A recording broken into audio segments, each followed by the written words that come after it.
Muy buena gente, ¿cómo están? Bienvenidos a un nuevo video para el canal. En este video les voy a enseñar cómo descargar y usar un pack de runtimes y dependencias para juegos de PC.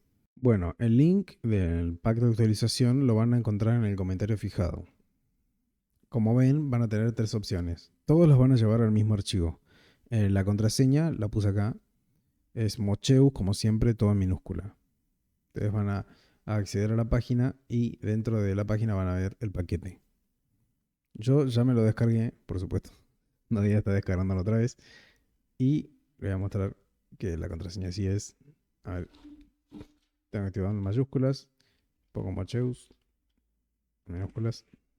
Bueno, una vez lo extraigan van a tener una carpeta. Va a quedar así. Y adentro van a tener los instaladores. Van a tener de OpenAL Studio, que este es de audio. Van a tener el XNA. Este también es la versión 4 del framework, pero este es XN. Después van a tener el Net Framework 4. Después van a tener el Net Runtime, DirectX. Este es actualizable y usa internet. Va a descargar todas las versiones de DirectX en la computadora. Esta es la última versión de Java al momento de haber hecho el pack. Y después van a tener todas las versiones del Visual Runtime dentro de una carpeta. Si quieren instalar todas las versiones, ejecutan el archivo .bat.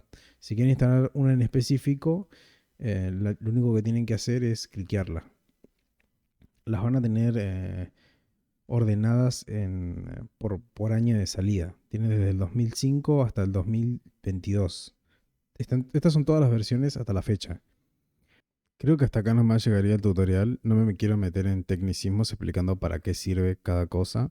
Pero si tienen alguna duda, me lo pueden dejar en los comentarios y yo les voy a responder lo más pronto posible. Hasta acá llego yo. Espero que les haya servido el link y todo lo que aporté. Espero que también aporten al menos con un like. Y nos vemos en el próximo video. Hasta la próxima. Chau, chau.